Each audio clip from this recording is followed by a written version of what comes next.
Hello everyone, and welcome back to the channel. Today, I'm going to tell you the full story of The Lord of the Rings, The Fellowship of the Ring, in very simple English. So sit back, relax, and enjoy the story. Long ago, in a world called Middle-earth, there were many different beings: humans, elves, dwarves, hobbits, wizards, and many other creatures. Middle-earth had seen many wars and many dark times, but one of the greatest dangers came from a powerful Dark Lord named Sauron. Sauron was not just a normal enemy. He was a being of great power, full of evil, and he wanted only one thing: to control all life. To do this, he created a very special ring, the One Ring. This ring looked simple from the outside. It was small, golden, smooth, and without any decorations. But inside the ring, Sauron put a big part of his own power. This ring could control the other magical rings in the world, and whoever wore it would be connected to Sauron's will. For a time, Sauron became very strong. Armies of orcs and monsters marched under his command. Many kingdoms fell. But finally, humans and elves formed a great alliance and fought him in a huge battle. After a long and painful war, Sauron was defeated when a human warrior cut the ring from his hand. Without the ring, Sauron could not keep his form and was destroyed, at least for a time. The ring, however, did not disappear. It waited and waited for someone to find it again. Many years later, after being lost in rivers and mountains, the ring was found accidentally by a small creature named Gollum. The ring slowly poisoned his mind. He kept it for almost 500 years, hiding in dark caves, whispering to himself, and calling the ring "my precious." The ring extended his life unnaturally, but it also destroyed his sanity. Then, one day, the ring left him. It slipped from his fingers and was found by a curious hobbit named Bilbo Baggins. Bilbo lived in the peaceful land of the Shire, a beautiful green place full of small round houses, rivers, gardens, and friendly hobbits. Hobbits love simple things: food, music, warm homes, and quiet days.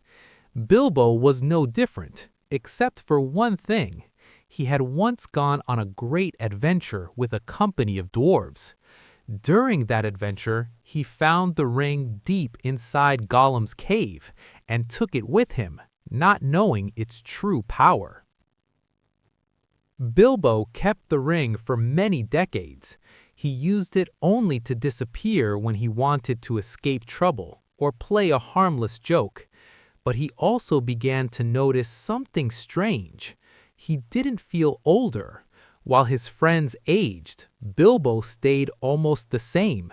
He sometimes felt the ring calling to him. He began to feel protective of it, and sometimes he became upset if someone asked about it. As years passed, Bilbo prepared for his 111th birthday, a very unusual age for a hobbit. He decided to leave the Shire and go on another journey. He felt tired of the same quiet life and wanted to see the mountains and forests again. But before leaving, he invited many hobbits to a huge birthday party. There was music, food, fireworks, and laughter everywhere. At the party, Bilbo gave a long speech. Then, in a moment everyone would remember forever, he put on the ring and instantly disappeared. The crowd gasped. Some laughed, thinking it was a trick, But Bilbo was already on his way home, preparing to leave forever. When he arrived at his house, he found the wizard Gandalf waiting for him. Gandalf had known Bilbo for a long time. He suspected the ring was not a normal one. He told Bilbo to leave the ring behind. Bilbo hesitated. He felt the ring pulling at him, telling him to keep it. He became angry for a moment, something very strange for a peaceful hobbit. Gandalf raised his voice and told Bilbo to let the ring go. Finally, Bilbo calmed down and left the ring on the floor. Then he walked out of the house, took his backpack and walking stick, and left the Shire forever. The ring now belonged to his young nephew, Frodo Baggins. After Bilbo left, Gandalf stayed in the Shire for a while. Something about the ring troubled him. He felt a darkness inside it. After some research and many travels, he returned to Frodo with a serious face and told him the truth. The ring was the One Ring. The Dark Lord Sauron had risen again in the land of Mordor, and he was searching for the ring. If Sauron found it, he would become more powerful than ever before. Middle-earth would fall into darkness again. Frodo listened carefully, fear growing in his heart. He was just a simple hobbit. He didn't want danger. He didn't want adventure. But Gandalf explained that the ring could not stay in the Shire. It was too dangerous. Enemies would soon come looking for it. Frodo understood. He agreed to leave the Shire and take the ring away. At first, he planned to go alone, but his loyal friend Sam overheard the conversation. Sam refused to let Frodo go alone. He said he would follow Frodo all the way to the end. Frodo agreed, and they both left the Shire quietly, walking across green fields, forests, and small villages. Soon, two more hobbits joined them, Merry and Pippin, after running into trouble in a farmer's field. Although this was not planned, they became part of the journey. They walked through woods and hills, sometimes singing, sometimes afraid, because they knew that dark riders, ringwraiths, were searching for the ring. The ringwraiths were terrifying beings. Once they had been kings, but they had fallen under Sauron's power. Now they were shadows, neither alive nor dead, riding black horses and wearing dark cloaks. They could sense the presence of the ring, and they traveled fast, following every whisper of its power. One night, the hobbits hid under a tree root as a ringwraith stopped right above them. Its breath sounded like a deep, icy hiss. Frodo felt a strong desire to put on the ring. The ring whispered to him, calling for his attention. Frodo's hand shook, but he resisted. The ringwraith paused, sniffing the air, then finally rode away.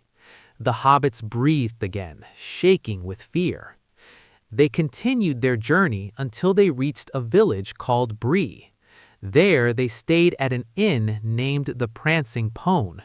Frodo tried to keep the ring secret, but in a moment of nervousness, he accidentally put it on in front of everyone, turning invisible. This caught the attention of a mysterious man sitting in the corner. His name was Aragorn, but many knew him as Strider. Aragorn approached them later and warned them that the ringwraiths would soon arrive. The hobbits didn't know if they could trust him, but Gandalf had sent a message, telling them that Strider was a friend. With no other choice, they followed him. Aragorn guided them through forests and across rivers. He taught them how to stay hidden, how to make small fires, and how to move quietly. But the ringwraiths were close. One night, the hobbits were attacked. Frodo tried to escape, but one ringwraith stabbed him with a cursed blade. The wound was cold and painful, and Frodo began to grow weak. Aragorn carried Frodo and led the group towards the elven city of Rivendell, where powerful healers lived. Days passed. Frodo became paler and paler. His friends cried, afraid he would die, but they didn't stop. They pushed forward. Finally, with the help of an elf named Arwen, they reached Rivendell. Frodo was healed by Lord Elrond, the leader of the city. When Frodo opened his eyes, he saw his friends beside him, smiling with relief. Frodo had been unconscious for many days in Rivendell. His wound from the Ringwraith's blade was deep and dangerous, and many thought he might not survive. But in Rivendell, elven magic was strong. Elrond, the lord of the city, used all his knowledge to heal Frodo. Slowly, Frodo opened his eyes.